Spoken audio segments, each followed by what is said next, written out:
Tepat 12 Maret kemarin kita mendengar dan sangat terkejut dengan peristiwa penyiraman air keras terhadap rekan kita, sahabat kita, Wakil Koordinator Kontras, Saudara Andri Yunus. Dan ini terjadi setelah beliau merekam podcast berjudul Remilitarisme dan Judicial Review. 4 prajurit dari Mabais sudah ditetapkan sebagai tersangka oleh Puspom TNI, ditahan sejak 18 Maret dan perkara telah dilimpahkan ke auditor militer pada tanggal 7 kemarin. Menurut saya kasus ini bukan tindak pidana biasa. Ini menjadi sinyal kuat bahwa ada yang harus dibenahi dalam sistem intelijen kita. Ketika seorang aktivis HAM yang kritis terhadap isu militer dan remilitarisasi justru menjadi target kekerasan, dan itu kenapa dari diri saya setidaknya muncul 5 pertanyaan. Pertanyaan pertama, apakah pengawasan internal BAIS ini masih lemah? Gitu. Pertanyaan kedua, apakah garis koordinasi antara Kementerian Pertahanan, BAIS dan lembaga perintelijen sipil seperti BIN sudah cukup jelas? Nah, lebih dari itu, ada pertanyaan yang lebih menggigit, yaitu kasus ini bukan saja membuka kemungkinan isu perpecahan atau bahkan perusakan sistem bernegara.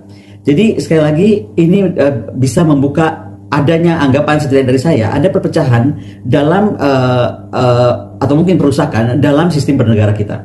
Di mana koordinasi antara pimpinan tertinggi seperti Panglima TNI, Menhan, dan BAIS tidak berjalan sepenuhnya satu pintu.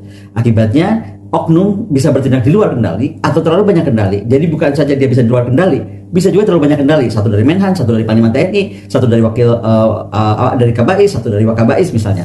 Dan ini mengancam integritas keseluruhan institusi pertahanan negara kita. Nomor 4, apakah garis koordinasi antara Kementerian Pertahanan, BAIS dan lembaga intelijen sipil seperti BIN sudah cukup? Dan yang paling penting, mengapa kasus korban ini dampaknya terhadap lembaga sipil tapi penanganannya masih sepenuhnya tangan militer?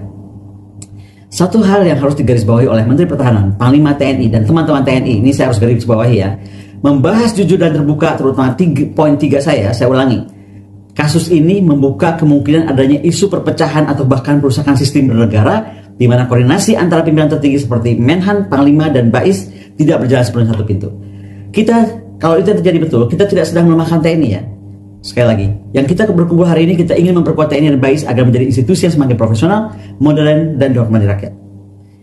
Maka dari itu, saya ingin menyampaikan sekitar 5 rekomendasi saya dalam kaitannya dengan